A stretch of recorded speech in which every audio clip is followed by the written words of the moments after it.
ईशान ने बीच सड़क पर पकड़ा सभी का हाथ और मांगा जवाब, और सभी ने कहा, मुझे आपको कोई जवाब नहीं देना क्योंकि आपको मेरे किसी भी बात पर भरोसा नहीं होता।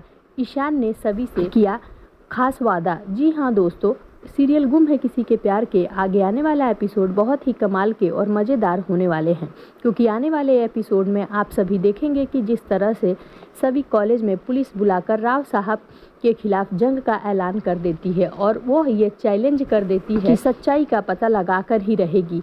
और जहाँ ईशान इस तरह से सभी का रूप देखकर बहुत गुस्सा हो जाता है और सभी कहते हुए नजर आता है कि तुम राव साहब के ऊपर इतना गलत इल्ज़ाम कैसे लगा सकती हो।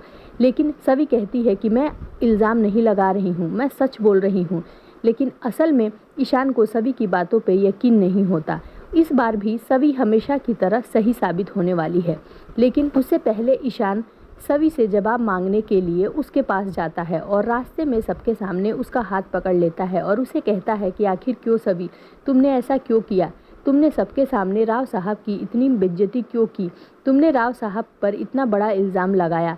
जहां सभी ईशान से अपना हाथ छुड़ाते हुए कहती है कि मुझे आपको कोई जवाब नहीं देना और आप ज़रूरी नहीं समझती, क्योंकि मैं जानती हूँ कि मैं जो कुछ भी कहूँगी आप मेरी बातों पे कभी भरोसा नहीं करेंगे, जैसा कि आपने पहले भी किया था, और आपको मेरी बातों पे विश्वास नहीं होगा और आगे भी आप मेरा विश्वास नहीं करेंगे। इसलिए मैं आपको जवाब देना ज़रूरी नहीं समझती, बल्कि मैंने जो राव साहब के खिलाफ इल्ज़ाम लगाए हैं उसे साबित करके दिखाऊँगी, ताकि आपकी आंखों में उनके लिए जो पट्टी बंधी है वह सच्चाई आपके सामने दिख जाए। और सभी ये कहते हुए वहाँ से जाने की कोशिश करती है, लेकिन ईशान फिर कहते हुए नज़र आता है कि तुम सभी हर बार ड्रामा क्यों स्टार्ट कर देती हो, तुम चैन से क्यों नहीं रहती? जिस पर सभी कहती है कि मैं चैन से ही रह रही, अपनी चाय की टपरी मैंने इसलिए खोली थी ताकि मैं चैन से जी सकूं, लेकिन राव साहब को मेरा चैन पसंद नहीं आया, इसलिए उन्होंने मेरी चाय की दुकान में आग लगा दी। जब मैं आप लोगों से सारे रिश्ते ख़त्म करके आ गई थी तो भोसले निवास के लोग और राव साहब मेरा पीछा क्यों नहीं छोड़ते?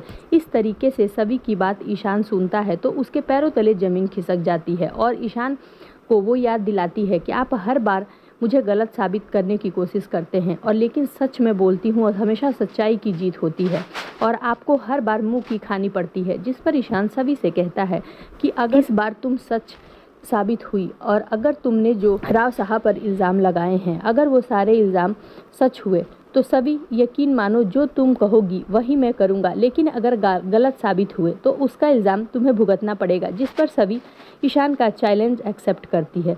दोस्तों, आप सभी को क्या लगता है, क्या सभी इस बार भी अपने कोशिश में कामयाब हो जाएगी? तो आगे के अपडेट्स बहुत ही धमाकेदार होने वाले हैं।